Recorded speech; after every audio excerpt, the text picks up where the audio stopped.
25절 제가 읽어드리겠습니다. 레위기 23장 24절부터 25절. 이스라엘 자손에게 고하여 이르라. 7월 곧 그달 1일로 안식일을 삼을지니 이는 나팔을 불어 기념할 날이요 성회라. 아무 노동도 하지 말고 여호와께 화제를 드릴지니라. 이는 하나님의 말씀이니라. 아멘. 아멘. 절기에 나타난 초림과 재림 나팔절에 대해서 말씀하실 때 많은 은혜 받으시기 바랍니다. 예, 지금 이제 계속 절기에 대해서 공부를 하고 있는데요. 오늘은 이제 나팔절입니다. 앞으로 이제 한 2개의 절기가 더 남긴 했는데 오늘 나팔절에 대해서 잠깐 살펴보도록 하겠습니다. 이 나팔절은 가을절기로 7월 1일, 그러니까 7월 첫 달에 드려지는 절기죠. 이 나팔절이란 단어가 새롭게 된다라는 의미를 가지고 있습니다.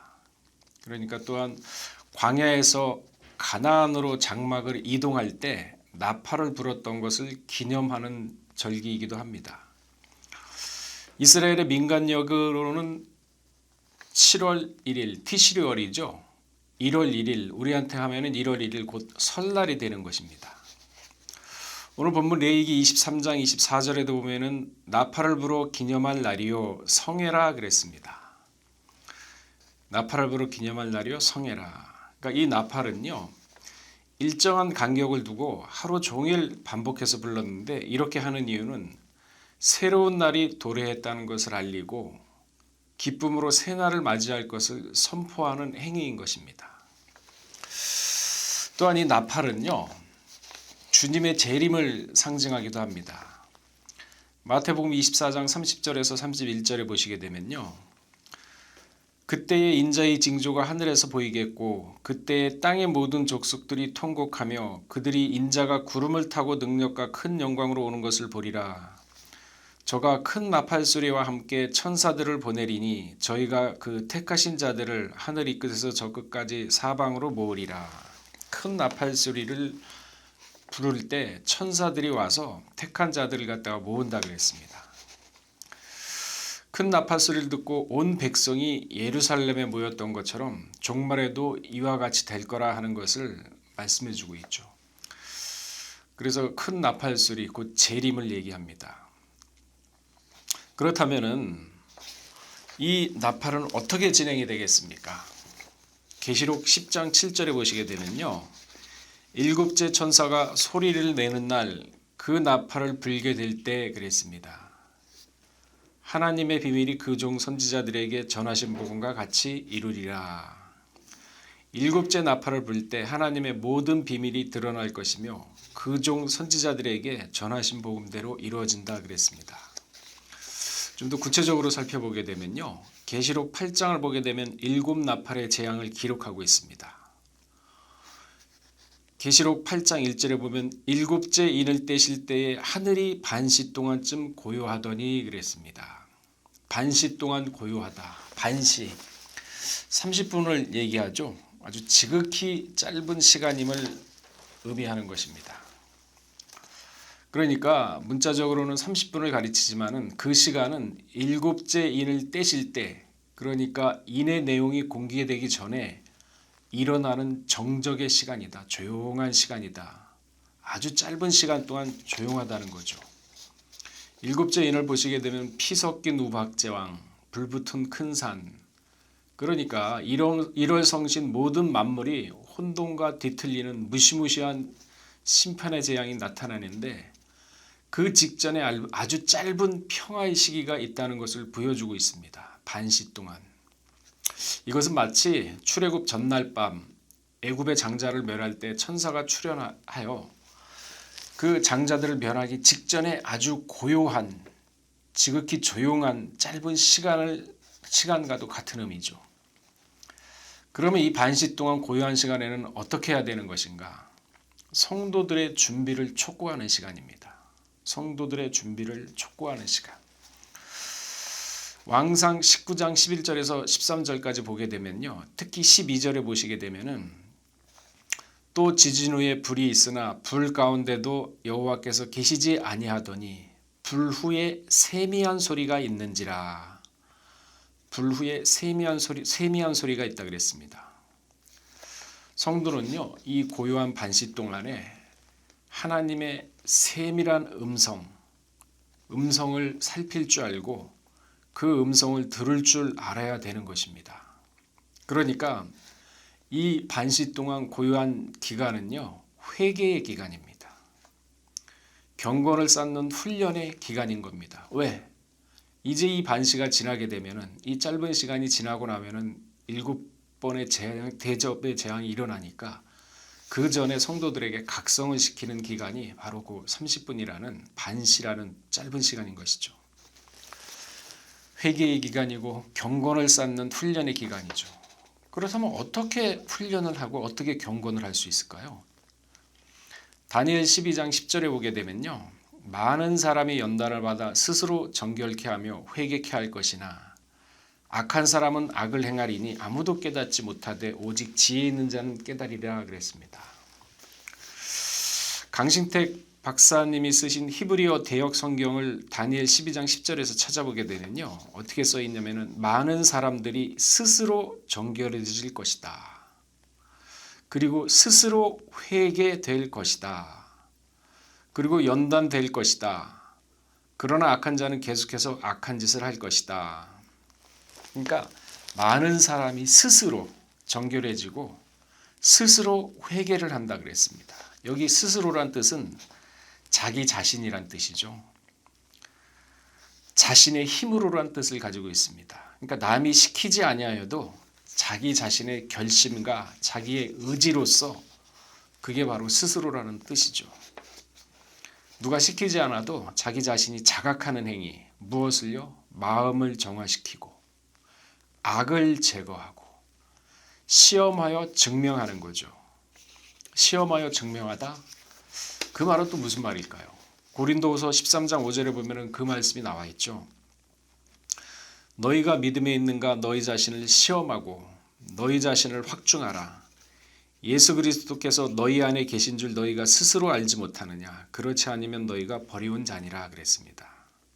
시험을 하고 너희 자신을 확증하라 그랬습니다. 그리스도의 영이 우리 안에 거하시는지 스스로 확인을 하라고 얘기하고 있습니다.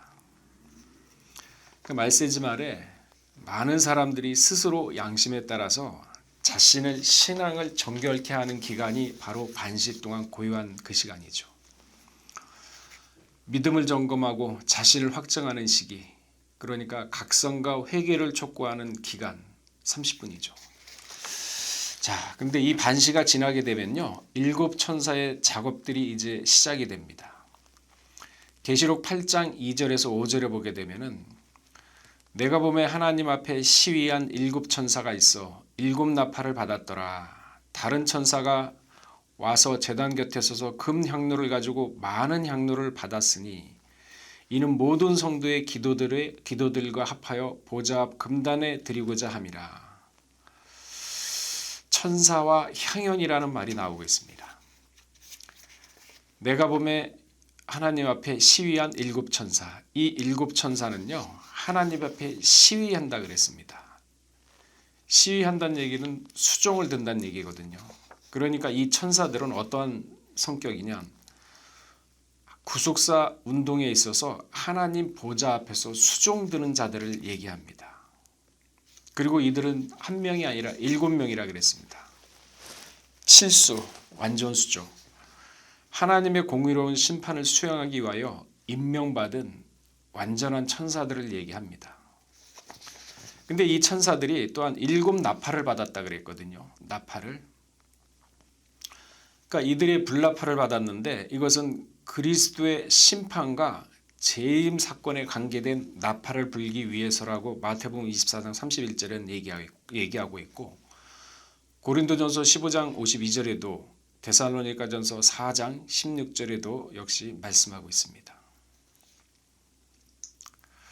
그러니까 천사의 나팔은 경고와 심판 집행의 2가지 의미를 다 가지고 있습니다. 성도들에게는 그 나팔이 기쁨의 소리지만은 구원받지 못한 자들에게는 절망과 공포의 소리가 될 것입니다. 또한 3절에 보면은 이 천사는 반시 동안 고요한 하늘의 침묵 속에서 나타나는 천사들인데 성도의 기도를 돕는 천사라 그랬습니다. 성도의 기도를 돕는 천사라. 근데 그 천사가 제단 옆에 서 있다 그랬거든요. 이 제단은요, 순교자들이 자리하는 곳입니다. 계시록 6장 9절에 그 말씀이 있죠. 이 천사는 또한 은혜 보좌 앞에 서 있는 천사라고 얘기를 했습니다.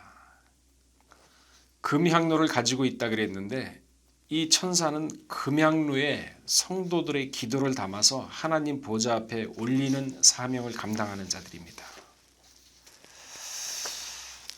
그러니까 환난 전에 성도의 기도가 꼭 필요함을 보여주는 계시인 겁니다. 환난 전에 기도로서 금향로에 담겨서 하나님 보좌에 상달되기 위해서는 많은 성도의 기도가 있어야 되겠죠. 근데 그 기도는요, 제단 곁에서 나오는 기도라 그랬습니까? 제단 곁에. 제단은 제물을 올려놓는 곳이죠. 제물을 올려놓는 곳. 제단은 짐승을 잡아서 죄사함을 얻는 곳 아니겠습니까? 그러니까 제물로서 가치를 지닌 기도가 되어야 된다는 거죠. 성도의 기도를 향연에 비유를 했습니다. 이것은 성도의 기도가 제물로 타오르는 장면을 갖다가 묘사를 한 건데요.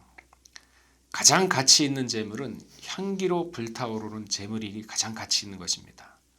그러니까 응답이 있는 기도가 제물로서 가장 가치가 있다고 창세기 8장 20절에서 21절에는 얘기를 하고 있죠. 노아가 그랬지 않습니까? 또한 마늘 향을 받았으니 무엇을 얘기하나요?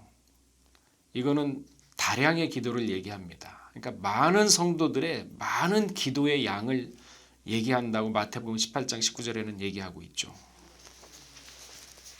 또한 성도의 기도라 그랬는데 이것은 또한 무엇을 얘기하나요? 신본주의 위주의 기도입니다. 그러니까 하나님 앞으로 올라가는 기도기 때문에 하나님의 합당한, 하나님의 말씀에 합당한 기도가 돼야 되는 거지, 인본주의의 기도가 되어서는 안 된다는 얘기죠. 하나님을 향한 기도, 하나님께 드려지는 기도, 하나님의 뜻을 성취시키는 기도, 하나님의 영광을 드러내는 기도가 곧 신본주의 기도라고 요한복음 15장 7절에서 8절은 말씀을 하고 있습니다. 또한 고난받은 교회의 응답을 나타내는 기도라고도 했습니다. 천사가 향로를 가지고 단 위에 불을 담아 땅에 쏟음에 뇌성과 음성과 번개와 지진이 나더라 그랬습니다. 그러니까 기도를 운반하는 향로가 이제는 진노의 도구로 변했습니다. 순교자들의 기도의 응답인 것이죠. 계시록 6장 10장 말씀처럼. 그러니까 성도의 기도가 있어야, 올바른 성도의 기도가 있어야 그 기도로서 하나님이 심판을 한다는 얘기입니다. 그러니까 기도를 많이 해두셔야 돼요. 올바른 기도, 어떤 기도? 신본주의 기도, 그리고 많은 기도, 재물, 그러니까 응답을 받는 기도, 이러한 기도가 성도의 진정한 기도인 거죠. 이러한 기도가 금향로에 담겨져서 하나님 보좌에 상돌된다는 것이죠. 자, 또한 그러면서 계시록 8장 6절에서 13절까지 보게 되면요, 그때서 이제 나팔 재앙이 나오죠. 그러니까 반시 동안 고요할 때는 성도들의 회개와 각성과 기도를 요구하는 그러한 시간이지만은 그 반시가 지나게 되면은요, 이제 나팔 재앙이 나옵니다. 그러면서 7절에 보게 되면은 첫째 나팔의 재앙이 나오죠. 읽어보게 되면은 천사가 나팔을 부니 피 섞인 우박과 불이 나서 땅에 쏟아지매 땅의 3분의 1이 타서 사위고 수목의 3분의 1도 타서 사위고 각종 푸른 나무도 타서 사이어다 그랬습니다. 이 내용을 좀 더 구체적으로 살펴볼까요? 피 섞인 우박과 불이라 그랬습니다. 우박과 불이 다 피로 섞여서 하나가 된 상태에서 하늘에서 떨어진다는 얘기죠. 이것은 하나님께서 바로 왕을 항복시키고 이스라엘을 해방시키기 위해서 애굽 땅에서 사용한 심판의 도구인 것입니다. 출애굽기 9장 18절에서 26절에 그 말씀이 있죠. 그러니까 이거는 마지막 때 믿지 않는 자들, 이방인들을 향한 하나님의 진노의 표시인 거죠. 에스겔 38장 22절에 그 말씀이 있고 에스겔 13장 13절에도 그 말씀이 있습니다. 이 피 섞인 우박과 불이 땅에 내려지게 되면 어떻게 되느냐? 땅의 3분의 1이 타서 완전히 사윈다 그랬습니다. 땅은 무엇을 얘기합니까? 출애굽할 때도 우리가 8권을 읽어보셨는데요. 8권에 보면은 8권에 나왔던 10대 재앙이 마지막 종말의 재앙과 연관이 된다고 분명히 그 책에는 기록되어 있거든요. 그때 그 모든 재앙의 대상이 어디였냐면 땅이었어요. 애굽의 땅에 내림에, 바로의 땅에 내림에, 땅에다 내렸습니다. 땅은 무엇을 얘기하나요? 죄악된 세상을 가리켜서 땅이라고 얘기합니다. 또한 이 땅은요, 적 그리스도가 활동하는 무대라 그랬습니다. 그래서 애굽이라고도 하고 소돔이라고도 한다고 계시록 11장 8절에는 얘기를 하고 있죠. 땅인의 3분의 1이 완전 타서 사윈다 그랬고 또한 수목도 3분의 1이 타버렸다 그랬습니다. 수목, 나무를 얘기하나요? 그게 아닙니다.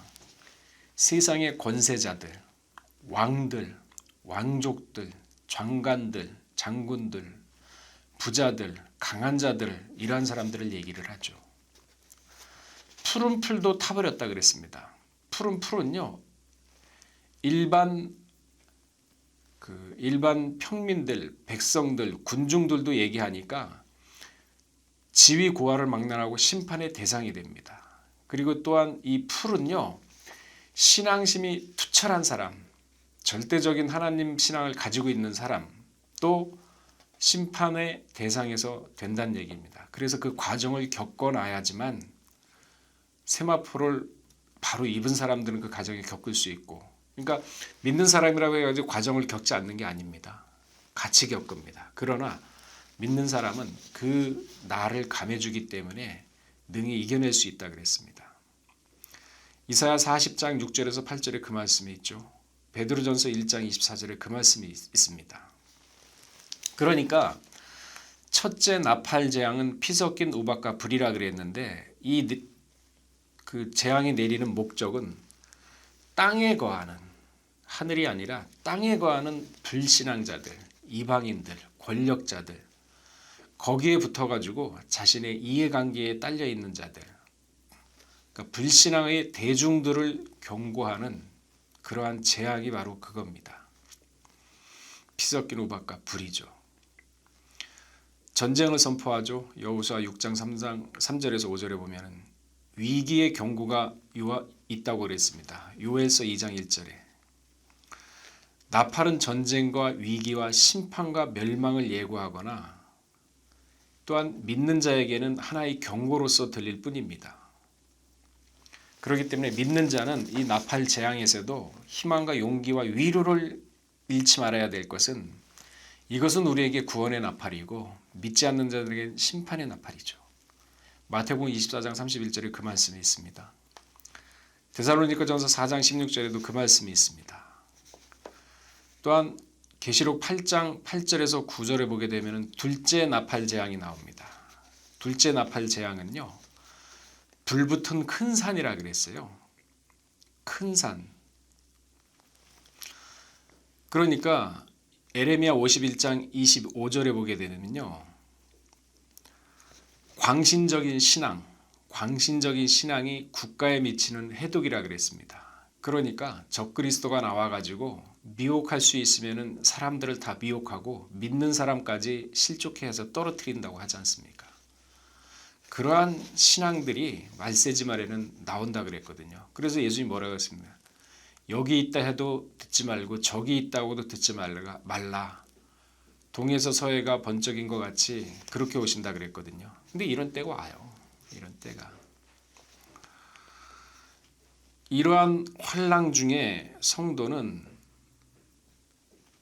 시편 46편 1절에서 3절에 보게 되면은 바다에 던지어진다 그랬습니다. 이러한 환란 중에 성도도 바다에 던지어진다 그랬는데 바다는 무엇입니까? 계시록 17장 15절에 보면 열국을 상징한다 그랬죠. 그러니까 둘째 나팔 재앙은요, 불붙은 큰 산 같은 것이 세상 열국을 완전히 지배함을 의미합니다. 그러니까 광신적인 그러한 신앙이 전 세계를 한번 뒤집어 엎고 집어살피는데 성도들도 그 속에 같이 집어넣어 가지고 연단을 받게 한다는 것입니다. 그래서 그 내용을 보게 되면요, 그 결과를 보게 되면은 바다의 3분의 1이 피가 된다 그랬습니다. 피는 무엇인가요? 죽음을 상징하죠. 그러니까 적 그리스도 국가가 지배를 함으로 인해서 엄청난 학살과 살상이 일어날 것을 나타냅니다. 역시 이 재앙도 애굽을 벌하실 때 사용하시던 재앙이라고 출애굽기 7장 14절에서 25절에는 말씀하고 있습니다. 이렇게 된다 그러면은 바다 가운데 생명을 가진 피조물이 3분의 1이 죽는다고 스바냐 1장 2절에서 3절에는 얘기를 하고 있습니다.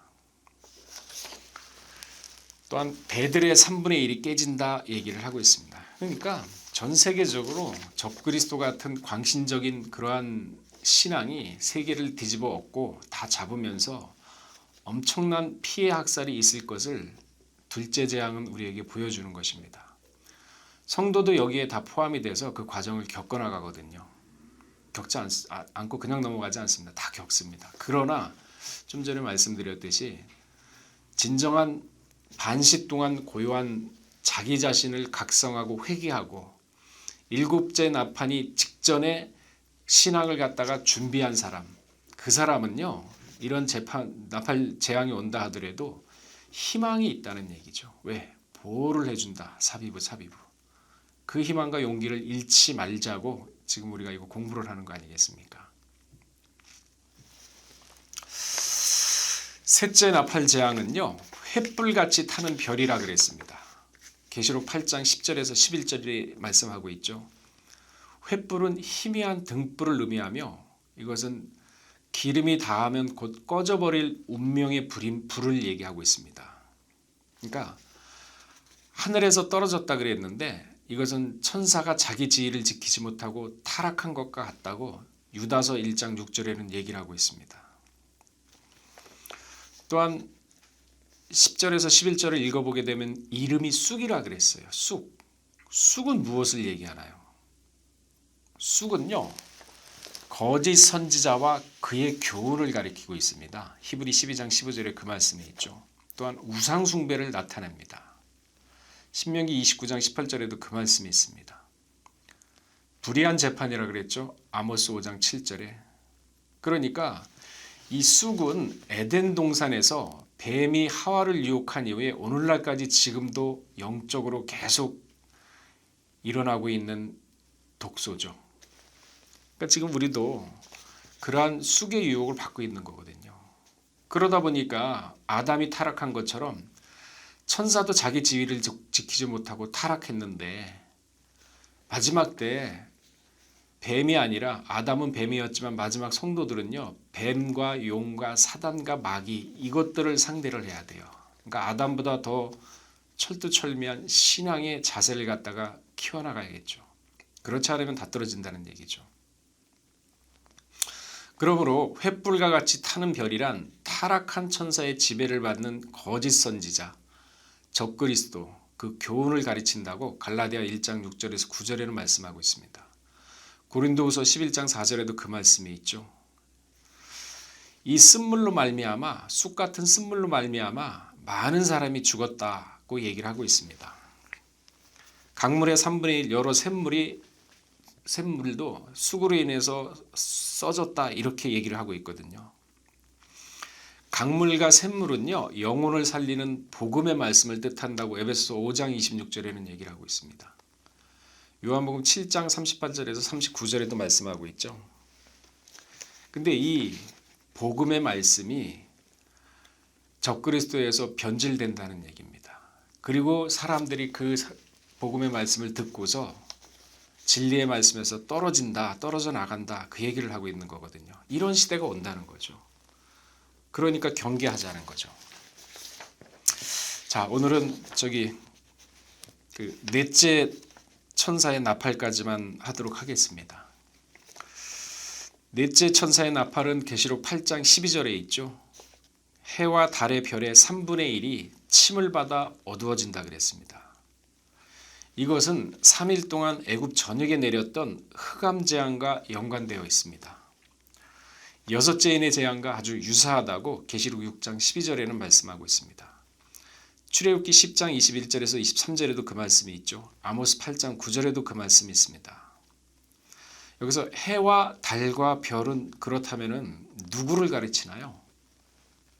해와 달과 별은 다니엘서 12장 3절과 고린도전서 15장 40절에서 44절에 보면은요.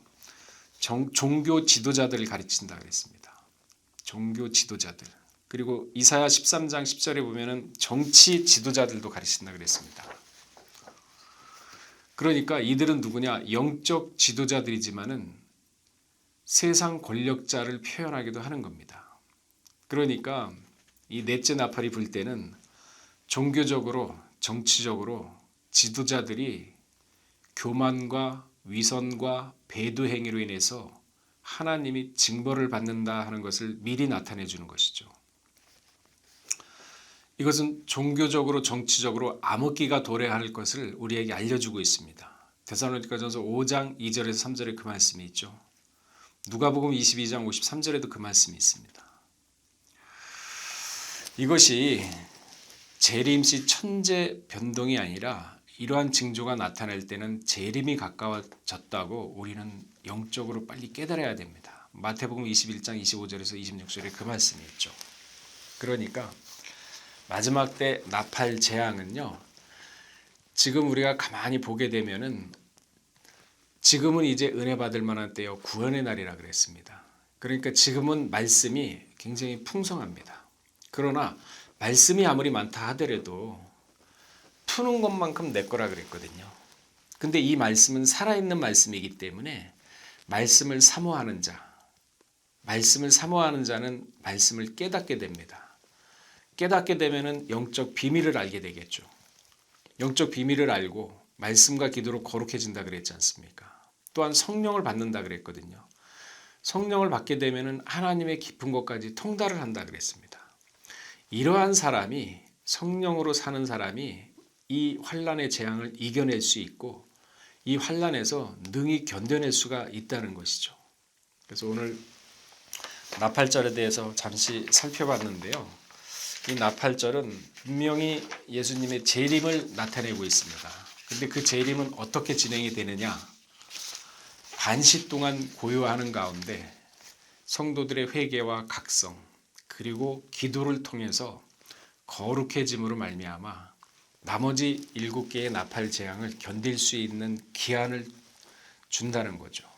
그래서 나팔절 분명히 재림 때는 이러한 일들이 있다는 걸 아시고 오늘 하루하루도 세상이 아니라 하나님의 뜻이 어디 있는가 살피고 알아서 그 뜻대로 살려고 노력하는 우리 3대교 모두가 되시기를 주의 이름으로 축원하겠습니다.